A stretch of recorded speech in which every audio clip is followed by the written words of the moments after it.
एक बार फिर से आप सभी का एस्ट्रोलॉजी साइंस पर स्वागत है। इस वीडियो में बात करेंगे तुला राशि और लगन वाले जातकों के लिए जनवरी 2022 कैसा रहेगा। तो वीडियो में अंत तक बने रहें। साथ में आप अगर चैनल पर नए हैं तो सब्सक्राइब जरूर करें।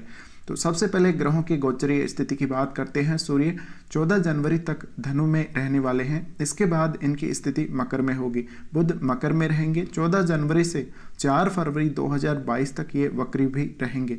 शुक्र 29 जनवरी 2022 तक मकर से धनु में वक्री होंगे। आगे बढ़ते हैं। मंगल के बारे में बात करें तो 16 जनवरी तक ये वृश्चिक में रहेंगे। इसके बाद इनका गोचर धनु में होगा।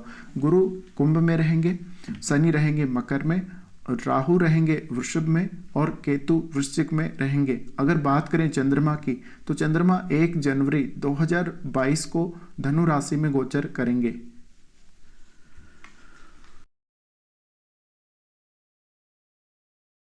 तो स्टार्ट करते हैं राशि और लगन स्थान के स्वामी शुक्र से। शुक्र के अगर गोचर को देखा जाए तो शुक्र मकर में गोचर करेंगे। ये मकर से धनु में वक्री होंगे। 29 जनवरी 2022 तक ये वक्री रहने वाले।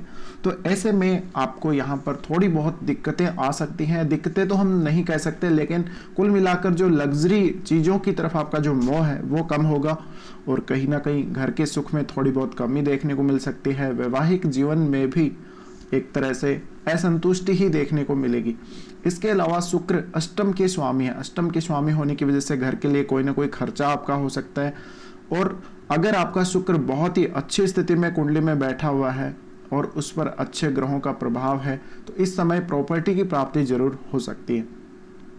तो ये समय में आप अपने प्रॉपर्टी संबंधी डिसीजंस सही लेंगे तो अच्छा रहेगा। यहाँ पर शनि साथ में है तो शुक्र के ऊपर शनि की भी पाबंदी है, यानी शनि इनको लिमिटेशंस में यहाँ पर बांधे हुए हैं। साथ में यहाँ पर बुध भी रहने वाले हैं। तो यहाँ जो स्थितियां हैं हम कह सकते हैं घर के लिए ठीक ठाक ही स्थिति है, इतनी कुछ खराब स्थिति नहीं कह सकते। साथ में शुक्र की जो दृष्टि पड़ रही है 10th हाउस पर भी पड़ रही है। ऐसे में जॉब वगैरह में कुछ चेंजेस आपको देखने को मिल सकते हैं। साथ में जो लोग लग्जरी चीज़ों का जो मान लीजिए कोई बिजनेस कर रहे हैं या ब्यूटी पार्लर से संबंधित काम कर रहे हैं, रेडीमेड कपड़ों का कोई काम कर रहे हैं, कोई बिजनेस कर रहे हैं, उनको भी थोड़ी बहुत यहाँ पर वक्री शुक्र में अपने बिजनेस में उतार चढ़ाव या कमी देखने को मिल सकती है। हो सकता है आपको उतनी इनकम ना हो। इसके अलावा शुक्र का वक्री होना यह भी दिखाता है कि आपके मन में जो भी साजो सामान है, जो साज सज्जा का जो भी सामान हम काम में लेते हैं या परफ्यूम वगैरह हम काम में लेते हैं, उनको यूज़ करने की इतनी ज़्यादा इच्छा नहीं होगी। आपको महंगे और बिल्कुल ब्रांडेड कपड़े पहनने का, रेडीमेड कपड़े पहनने का जो शौक है वो थोड़ा बहुत कम होगा वक्री शुक्र में। तो इस शुक्र में आप ये जरूर ध्यान रखें। साथ में जो लोग मैरिड हैं वो भी थोड़ी बहुत परेशानी में फंस सकते हैं। इसके अलावा यहाँ पर क्योंकि शनि साथ में है, शनि साथ में होने की वजह से यहाँ शुक्र वैसे भी वक्री हैं और अपना पूरा प्रभाव नहीं दिखा पाएंगे। तो कहीं ना कहीं घर के सुख में माता जी की तरफ से जो आपको प्रेम मिलता है उनकी तरफ से भी थोड़ी बहुत कमी हो सकती है। तो यहाँ क्योंकि शुक्र हैं, ऐसे में आपकी जो माता जी हैं वो काफ़ी स्ट्रिक्ट रहेंगी। और हालांकि आप घर में जो घर से जुड़े हुए जो कार्य हैं उनमें काफ़ी ज़्यादा रुचि लेंगे, घर में काफ़ी सुख से रह पाए, ऐसी कोई बहुत बड़ी यहाँ पर दिक्कत नहीं है। लेकिन फिर भी आपको यहाँ पर ध्यान रखना है, वक्री है शुक्र, तो आप बहुत ज़्यादा धन की इच्छा ना करें, बहुत ज़्यादा लग्जरी चीज़ों को पाने की इच्छा ना करें, अपनी जो इच्छाएं हैं उनकी पूरी तरह से पूर्ति करने की कोशिश ना करें। शुक्र से रिलेटेड जिनका भी जॉब है उनका जॉब प्रभावित होगा। मान लीजिए आप कोई आर्टिस्ट हैं या शुक्र से ही रिलेटेड कोई भी सेक्टर में काम करते हैं तो कहीं ना कहीं आपका जॉब या तो चेंज हो सकता है या जॉब में थोड़ी बहुत दिक्कत आ सकती है। उसके बाद बात करते हैं यहाँ पर मंगल की। देखिए मंगल के गोचर को अगर हम देखें तो 16 जनवरी तक वो वृश्चिक में रहने वाले हैं, यानी 16 जनवरी तक एक बार फिर से आपके वाणी पर मंगल सवार रहेंगे और यहाँ पर ये केतु के साथ रहने वाले हैं। तो परिवार के साथ थोड़े बहुत मतभेद हो सकते हैं, धन को लेकर थोड़ी बहुत दिक्कतें अभी भी आपको रह सकती हैं। 16 जनवरी तक का जो समय है उसमें जब तक मंगल वृश्चिक में है तब तक आपको अपनी वाणी पर लगाम रखना चाहिए, फैमिली के साथ अच्छे संबंध रखने चाहिए। प्रॉपर्टी का लाभ आपको जरूर हो सकता है लेकिन उसमें भी विवाद होने की संभावना रहेगी। इसके अलावा खान पान का विशेष ध्यान रखें, आप नॉनवेज वगैरह का सेवन बिल्कुल ना करें और किसी को भी अपशब्द ना बोलें। इसके अलावा जब तक मंगल वृश्चिक में रहेंगे तब तक आप बोलने में बहुत ज़्यादा जल्दी करेंगे, जल्दबाजी की वजह से आपको नुकसान हो सकता है, कुछ आप गलत भी बोल सकते हैं। उसके बाद मंगल यहाँ से चेंज होंगे और वो धनु में जा रहे, तो मंगल जब तक वृश्चिक में रहेंगे थोड़ी बहुत वैवाहिक जीवन में दिक्कत रहेगी। अगर आपकी कुंडली में मंगल की स्थिति बहुत ही अच्छी है तो ये हो सकता है कि आपको अपने बिजनेस से काफ़ी पैसा मिले। इसके अलावा मंगल जब धनु में प्रवेश कर जाएंगे तो धनु में यहाँ पर ये आपको काफ़ी ज़्यादा इंट्यूशन पावर को बढ़ा देंगे, आपकी जो भी स्टेमिना है, फिजिकल स्टेमिना, उसको बढ़ा देंगे कहीं ना कहीं। तो ये काफ़ी अच्छी स्थिति हम मंगल की कह सकते हैं तीसरे भाव में। यहाँ पर भाई बहनों के साथ संबंधों में थोड़ा बहुत तनाव जरूर देखने को मिल सकता है, लेकिन आपका जो साहस है वो पूर्ण तरह से यहाँ पर बढ़ जाएगा और आप किसी भी काम को बहुत अच्छे से कर पाएंगे। तो ये जो मंगल की स्थिति बन रही है तीसरे भाव में, अब धनु का मंगल मित्र राशि का मंगल है और वो जब पहले वृश्चिक में थे केतु के साथ थे और यहाँ पर हालांकि इनकी स्वराशि थी, लेकिन यहाँ राहु की भी दृष्टि पड़ रही है आपको पता है, और वो केतु के साथ है। तो यहाँ स्थिति उतनी अच्छी हम नहीं कह सकते जितनी अच्छी अब धनु में बनेगी। तो धनु का जो मंगल है आपको काफी कुछ देगा। आपको ये जरूर ध्यान रखना है कि वैवाहिक जीवन में आप अपने पार्टनर के साथ झगड़ा बिल्कुल भी ना करें, और साथ में अगर आपने पार्टनरशिप कर रखी है, पार्टनरशिप करना चाहते हैं तो थोड़ा अवॉइड कर सकते हैं। इसके अलावा आपका कोई भी काम हो, बिजनेस हो, वो काफ़ी अच्छे से चलेगा। आप इधर उधर का भ्रमण कर सकते हैं, फैमिली के साथ कहीं जा सकते हैं। साथ में ये जो मंगल है आपको काफ़ी ज़्यादा ताकत देगा।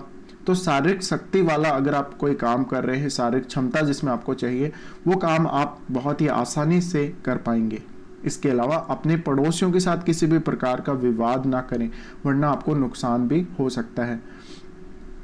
इसके साथ ही देखिए मंगल के यहाँ आने से आपकी काम करने की शक्ति बढ़ जाएगी, आपका साहस बहुत ज़्यादा बढ़ जाएगा। इसके बाद हम गुरु के बारे में बात करते हैं। गुरु जो कि आपकी कुंडली में तीसरे भाव के स्वामी हैं और वो 6th के स्वामी हैं, गोचर कर रहे हैं फिलहाल कुंभ में, और कुंभ में ही रहने वाले हैं ये 13 अप्रैल तक। तो यहाँ पर इनकी जो स्थिति है संतान प्राप्ति आपको दिला सकती है। एजुकेशन संबंधी जितने भी प्रॉब्लम्स आपको चल रही हैं, संतान से रिलेटेड और भी कोई इश्यू आपको चल रहा है, वो आपका दूर होगा। संतान के साथ अच्छे संबंध रहेंगे, पढ़ने में आपकी रुचि रहेगी।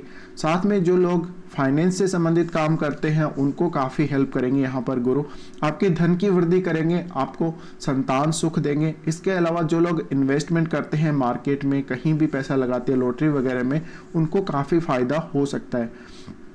इसके अलावा आप अपनी संतान के लिए बहुत ज़्यादा चिंतित भी रहेंगे, और ये जो गुरु हैं विशेषकर आपको धन देंगे, भाग्य से भी आपको साथ मिलेगा।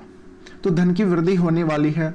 गुरु के इस गोचर की वजह से आपको कहीं ना कहीं से पैसा मिलने ही वाला है, भले ही आपको शेयर मार्केट से लाभ हो, भले ही आपको अपने मित्रों से लाभ हो, जहां से भी आप मदद मांगेंगे आपको मदद जरूर मिलेगी।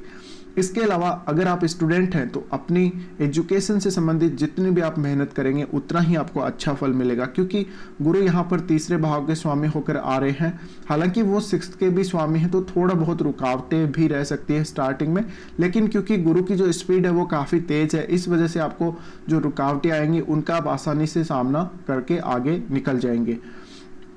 अब यहाँ का जो गुरु है क्योंकि लाभ स्थान को देखता है तो लाभ में वृद्धि करता है। जो लोग कोई मार्केटिंग से संबंधित काम कर रहे हैं या जो लोग ग्रुप्स के साथ जुड़कर काम कर रहे हैं कहीं पर, जिनका एज ए टीम कोई काम रहता है, उनको ये काफ़ी फायदा दिलाने वाले।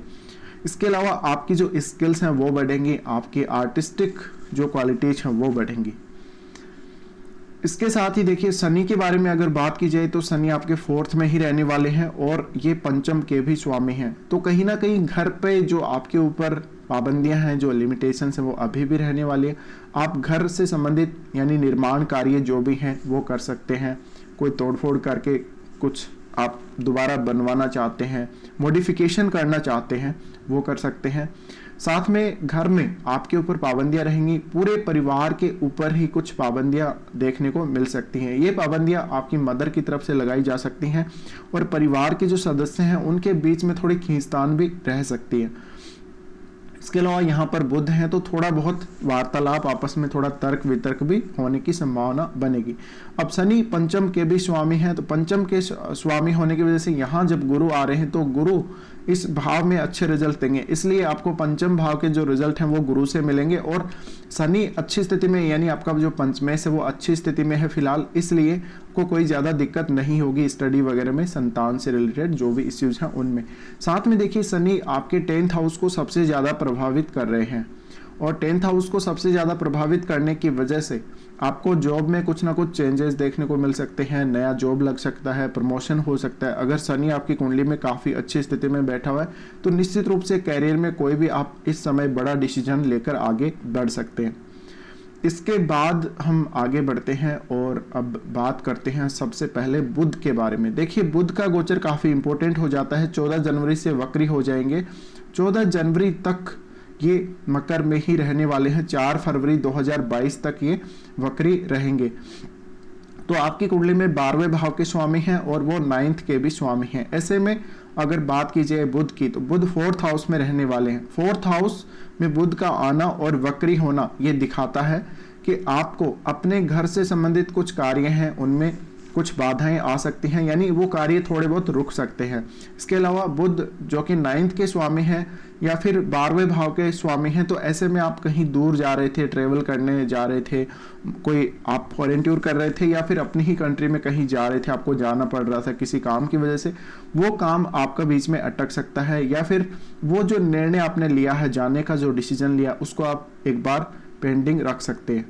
तो यहाँ का जो बुध है वो यही दिखाता है। साथ में बुध का वक्री होना आपके जो भी 9th हाउस से संबंधित जो भी काम है, जैसे स्टूडेंट्स की जो हायर एजुकेशन है, वो सब अभी स्लो पड़ जाएंगे। इसके अलावा आपका कोई फॉरेन टूर होने वाला था वो स्लो पड़ जाएगा, यानी अभी आप पेंडिंग रख देंगे सारे कामों को। उसके बाद जैसे ही बुध यहाँ से मार्गी होंगे वैसे ही आपके ये सारे कार्य बनने लगेंगे।